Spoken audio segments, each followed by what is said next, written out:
तो आज का WWE का मंडे नाइट रॉ का शो अब खत्म हो चुका है और ये शो ठीक ठाक था भाई, ज़्यादा कुछ अच्छा नहीं था और ज़्यादा कुछ बुरा भी नहीं था। हम कह सकते हैं एवरेज व्यूअरशिप वाला शो था या फिर एवरेज मैचेस वाला शो था। तो दोस्तों, मेरा नाम है शुभम और आप देख रहे हैं खबर WWE की। तो भाई, शो की शुरुआत ही ड्रू मैकिंटायर होती है। पहले धमाकेदार ड्रू मैकिंटायर की एंट्री होती है। ड्रू मैकिंटायर रिंग में आके एक प्रोमो कट करते हैं। वो कहते हैं कि मुझे ये साल सीएम पंक से हेल इन अ सेल में मैच लड़ना पड़ा, उसके वजह से उसने मेरा सर फाड़ दिया, मेरे सर पे 12 टाके आए थे, इसकी वजह से मैं कुछ दिनों के लिए आउट ऑफ एक्शन था। उसके बाद मेरे करीबी का निधन हो गया, कोई एक्सपायर हो गया, उसकी वजह से मुझे स्कॉटलैंड वापस जाना पड़ गया। और फिर उन्होंने कहा कि बैकस्टेज जो लोग हैं वो बिल्कुल भी 1% में मेरी परवाह नहीं करते और इस बुरे वक्त में मुझे सिर्फ एक बंदे ने कॉल किया रे भाई। फिर उन्होंने अपने प्रोमो में कहा कि जे उसो और सैमी जेन जैसे लोग उनकी जगह लेने के लिए काफ़ी दिनों से कोशिश कर रहे हैं और जब वो ब्लड लाइन में थे उन्होंने भाई मेरी हालत ख़राब की, मेरे कई मौके छीने। फिर उन्होंने वापस सीएम पंक पे निशाना लगाया। उन्होंने कहा कि वो सीएम पंक की वजह से लोगों ने मेरे ऊपर टर्न हो गए, जो डब्ल्यू से इतने सालों तक गायब थे उसने डब्ल्यू को धोखा दिया, तब भी लोग मेरे लिए उसके वजह से मेरे ऊपर टर्न हो गए रे भाई। और फिर ड्रू मैकिंटायर ने सीएम पंक और रोमन रेंस को असली विलन बताया और कहा कि यही दोनों सुपरस्टार हैं जिसकी वजह से डब्ल्यू का डाउनफॉल चल रहा है। तभी सैमी जेन ने सेगमेंट में दखल दिया और उनको उनका प्रोमो में देखने को मिला। सैमी जेन ने कहा कि भाई ड्रू मैकिंटायर जो तेरे साथ हुआ उसके बारे में मुझे कुछ पता नहीं, लेकिन मैं भी ये बिजनेस में कई सालों से हूँ और मैं भी काफ़ी सारी परेशानियाँ झेलते हुए आया हूँ। और बात कर ले अगर आम लोगों की, यहाँ की ऑडियंस की, तो वो भी परेशानियाँ झेलते हुए आई है। तू कुछ स्पेशल है नहीं कि तेरे लाइफ में परेशानियाँ नहीं है, तेरे लाइफ में परेशानी है तो एक परेशानियाँ तो भाई झेलनी पड़ेगी। ज़िंदगी है, ज़िंदगी का मतलब ही आगे बढ़ना था, सैमी जेन ने कहा। और ड्रू, मैं तेरे जैसा नहीं हूँ कि मैं शिकायत करता फिर कि मेरे को ये नहीं मिला, मेरे को वो नहीं मिला। फिर ड्रू मैकिंटायर ने कहा भाई सैमी जेन जा तेरे परिवार से मिल, क्योंकि तेरा घर यहाँ से बहुत दूर है और तू एक दिन में तू उनसे मिल के वापस नहीं आ सकता। फिर सैमी जेन कहते कि मैं तो यहाँ पर फाइट के लिए आया हूँ। तो ड्रू मैकिंटायर कहते भाई तू पूरी तरह फिट नहीं है, तू कैसे लड़ेगा। तभी जाके सैमी जेन अटैक कर देते, लेकिन वो ड्रू मैकिंटायर, तो भाई ड्रू मैकिंटायर के उनको अपर हैंड मिल गया। उन्होंने सैमी जेन को टेक डाउन कर दिया और क्लेमोर लगाने गए। तभी हमें देखने को मिलता है रिटर्न, जे उसो का रिटर्न, और जे उसो रिंग में आते ही उनके ऊपर लगा देते सुपर किक और सैमी जेन और जे उसो मिलके ड्रू मैकिंटायर को रिंग के बाहर कर देते रहे भाई। और ड्रू मैकिंटायर और सैमी जेन एक दूसरे को दागते रहते हैं। और फिर हमें पता चलता है कि शो के मेन इवेंट के लिए सैमी जेन वर्सेस जे उसो का मैच, नहीं Sami Zayn versus Drew McIntyre का मैच WWE कंफर्म कर देती है। ठीक, तो फिर हमें देखने को मिलता है नेक्स्ट वुमेन इंटरकॉन्टिनेंटल चैंपियनशिप के लिए मैच होता है। उसमें कायरी सेन इंजर्ड हो जाती है। तो सोनिया डेविल कहती है कि भाई जब कायरी सेन इंजर्ड है तो उसकी जगह मैं लड़ लेती हूँ एडम पीयर्स से, ऐसी कहती है। तो एडम पीयर्स कहते हैं कि नहीं भाई वो तो नहीं हो सकता, क्योंकि ईओ स्काई को हमने उसकी जगह डाल दिया, तू घर पे जा आराम कर। और फिर हमें देखने को मिलता है एक ट्रिपल थ्रेट मैच। एक तरफ होती है नटालिया, एक तरफ होती है एल्बा फायर और एक तरफ होती है ईओ स्काई। काय के लिए? तो for the women's inter continental championship के लिए। भाई मुझे लॉजिक समझ नहीं आ रहा है वुमेंस इंटर कॉन्टिनेंटल चैंपियन का। जैसे WWE ने यूनाइटेड स्टेट चैंपियनशिप अनाउंस की वुमेंस की, और पिछले हफ्ते यानी उससे भी पिछले हफ्ते के शो पे तो वो थी नहीं। शो पे क्या नाम होता है उसका, चेल्सी ग्रीन तो थी ही नहीं। शायद WWE women's inter continental championship के साथ भी ऐसे ही करने वाली है, मुझे तो ऐसा लगता है। ठीक है, तो मैच की तरफ बढ़ते हैं। मैच ठीक ठाक था। मैच की शुरुआत ही ब्रॉल से हुई। तीनों सुपरस्टार ने सबसे पहले रिंग में आते बराबर ही ब्रॉल कर दी और तीनों सुपरस्टार ने काफ़ी अच्छी मूव लगाई। लेकिन ईओ स्काई को WWE ने अच्छा बुक किया, मैं ऐसा कर सकता हूँ। क्यों? क्योंकि उन्होंने मैच के एंडिंग में अपना फिनिशर मूव लगाया नटालिया के ऊपर और नटालिया को 1 2 3 पिन करके मैच जीत लिया। तो भाई अगर भाई एक बात कहना चाहूँगा, नटालिया एक वेटरन है, नटालिया को चांसेस देने चाहिए WWE ने। क्यों नहीं देते WWE, मुझे समझ नहीं आता।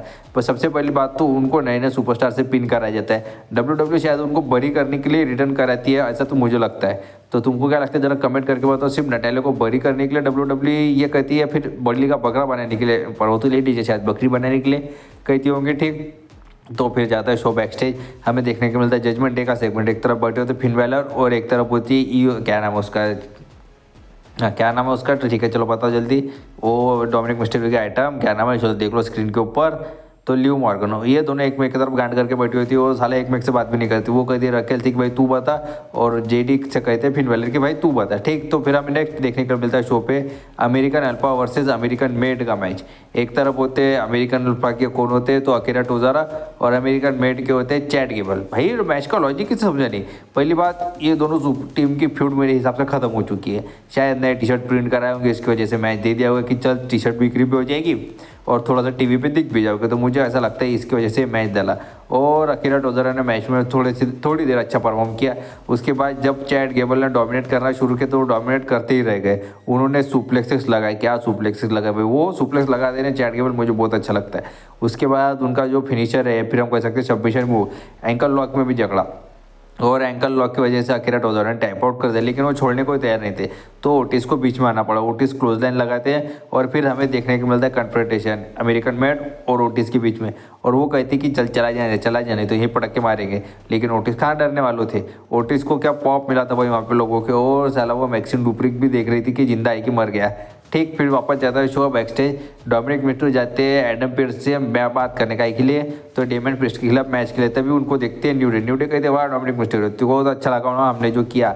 तो डोमिनिक मिस्ट्रो कहते भाई मैं तो वैसे बिगी को पसंद नहीं करता, लेकिन तुमने जो किया वो कुछ ज़्यादा ही था। मुझे ये चीज़ देख के हंसी है भाई, डोमिनिक मिस्ट्रो खुद ही खिला है और किस तरह से उन्होंने न्यूडे को रोस्ट कर दिया। ठीक, तो फिर हमें नेक्स्ट मैच देखने को मिलता है Dominik Mysterio versus Damien priest का मैच। और ये मैच डेमियन प्रिस्ट के खिलाफ डोमिनिक मिस्टीरियो ने खुद मांगा था। मुझे तो लगता है पिटाई कर खाने की इच्छा होगी, मार खाने की इच्छा होगी, इसकी वजह से उन्होंने सोचा कि चलो थोड़ा सा मार ही खा ले, तो मैच ही मांग लेता एडम पेयर्स से। और भाई मैच में क्या पूरी ये कह सकते हैं हम, पूरे जजमेंट डे को पड़ी। क्यों? क्योंकि पहली बात तो डेमियन प्रिस्ट की ताकत का कोई जवाब ही नहीं था डोमिनिक मिस्टीरियो के बाद। भाई कुछ कर ही नहीं पाया ना रे डेमियन प्रिस्ट के आगे डोमिनिक मिस्टीरियो। और वहाँ पे क्राउड में जेडी मैकडोनाल्ड सेंटा क्लॉज बन के खड़े थे। डेमियन प्रिस्ट ने उनको भी देख लिया, उनको भी पटक के मारा। सबसे पहले उनकी दाढ़ी खोली और उसके बाद पटक के मारा। उसके बाद कार्लिटो को रिंग के बाहर निकाला, रिंग के अंदर छुपे हुए थे। फिर फिन बैलर ने अटैक कर दिया इसके ऊपर, डेमियन प्रिस्ट के ऊपर, और मैच डिस्क्वालिफिकेशन में एंड हो गया। फिर जजमेंट डे ने अपनी ताकत या फिर अपने नंबर गेम्स का फायदा उठाने की कोशिश की, लेकिन तभी हमें वॉर रेडर्स का म्यूजिक हिट होते हुए दिखता है। और वॉर रेडर्स ने आके पूरी तरह डोमिनेट कर दिया, फिर डिस्ट्रॉय कर दिया तीनों के तीनों सुपरस्टार ने मिलकर जजमेंट डे को। और शायद मुझे लगता है इनका एक नया अलायंस हो गया। फिर हमें नेक्स्ट वीक एक टैग टीम मैच भी देखने को मिल सकता है War Raiders versus Judgment Day के बीच में। और फिर हमें सेथ रॉलिंस का बैकस्टेज इंटरव्यू दिखता है। उन्होंने कहा कि भाई जो मेरा रॉ नेटफ्लिक्स से सीएम पंक के खिलाफ मैच है वो बहुत बड़ा मुकाबला होने वाला है। सबसे पहली चीज़ कि जब सीएम पंक ने रोमन रेंस की मदद की वॉर गेम्स में, तब मैं घर पे बैठ रहा था और रोमन रेंस ने उनकी उंगली हवा में की और सीएम पंक ने गो टू स्लीप का ये किया, जो जेक्चर किया, वो देख के मुझे काफ़ी ज़्यादा गुस्सा है। मुझे ऐसा लगा कि उसके मुँह पे मारूँ जाके, लेकिन मैं वैसा कुछ कर नहीं सकता था। क्यों? क्योंकि मैं घर पर बैठा था। तो मुझे ऐसा लग रहा था कि सारा टीवी फोड़ दूँ, रिमोट मार के टीवी फोड़ दूँ। लेकिन अब मैं सीएम पंक का सर फोड़ूंगा। जब वो रॉ नेटफ्लिक्स पे मुझे मिलेगा तो ये साला एक ब्रूटल फाइट होगी और तुम नया सेथ रॉलिंस देखोगे। फिर हमें देखने को मिलता है शो पे the Miz versus Dexter Lumix का 1-on-1 मैच। तो भाई द मिज तो बहुत ज़्यादा फट रही थी मिज की मैच में एंट्री करने से पहले। जब डेक्स्टर लूमिस की एंट्री हुई, भाई क्या एंट्रेंस लिया है डेक्स्टर लूमिस ने। मैंने तो खुद ऐसा मन सोचा कि क्या एंट्रेंस दी थी WWE ने उसको बना के। और मिज ये मैच में लड़ने से डर रहे थे डेक्स्टर लूमिस से, और डेक्स्टर लूमिस ने उनको उस तरह डोमिनेट भी किया कि उससे कुछ मुंह भी नहीं चलने देना भाई।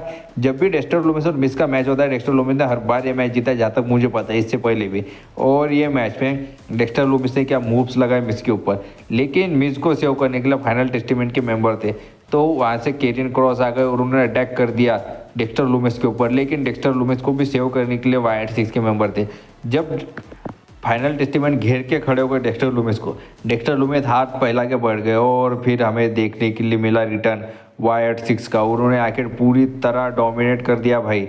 जिस तरह से उन्होंने पावरफुल मूव्स लगाए, बाप रे बाप। सेवा बोर्ड एलिस के रिटर्न का इंतजार है। जब बोर्ड एलिस नए कैरेक्टर के साथ आते हैं, फिर अंकल हाउंडी के कैरेक्टर साथ ही आते हैं, वो देखने लायक बात होगी। उसके बाद हमें देखने को मिलता है न्यू डे का सेगमेंट, और न्यू डे आके रिंग अनाउंसर से कहते जब वहाँ पे कमेंट्री करते, भाई तुमको हमसे प्रॉब्लम क्या है, तुम हमारे क्यों इतनी बेइज्जती करते हो, हाँ ज़्यादा मार गया यहीं पे पटके कर देंगे, ऐसा न्यू डे बोलते हो। कॉपी किंग्स कहती है कि यहाँ ऑडियंस में मेरी मम्मी बैठी हुई है और तुम मुझे उसके सामने बुक कर रहे हो, कुछ शर्म है तुमको, हाँ कुछ शर्म है। चलो मेरी मम्मी को चेयर करो। वो जाते अपनी माँ के पास और कहती कि मम्मी एक जरा गले मिल ले। उनकी माँ कहती चल चल भाग यहाँ से भाग।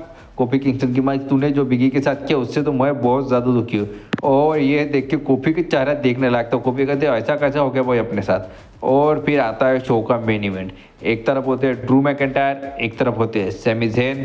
मैच काफ़ी अच्छा था भाई, क्योंकि सैमी ज़ेन और ड्रू मैकिंटायर ने जिस तरह से मैच डिलीवर किया, बाप रे बाप, मुझे ये मैच देख के काफ़ी ज़्यादा मजा आया। जिस तरह से ड्रू मैकिंटायर ने सुप्लेक्सेस लगाए, जिस तरह से उन्होंने पावरफुल मूव्स लगाए, जिस तरह से सुसाइड डाइव लगाई सैमी ज़ेन ने ड्रू मैकिंटायर के ऊपर। और अगर सीधा सीधा मैच के एंडिंग की तरफ बढ़े तो ड्रू मैकिंटायर जाते हैं क्लेमोर किक लगाने, लेकिन उसको काउंटर करते सैमी ज़ेन, लगाते हैं वो हॉलवर किक लगाने की कोशिश करते हैं, लेकिन उसको काउंटर कर देते हैं ड्रू मैकिंटायर क्लेम और किक में, और पिन करके ड्रू मैकिंटायर जीत जाते हैं ये मैच। लेकिन पिन होने के बाद भी ड्रू मैकिंटायर जीतने के बाद वो अपना अटैक कंटिन्यू रखते हैं और सेव करने के लिए आते हैं जे उसो।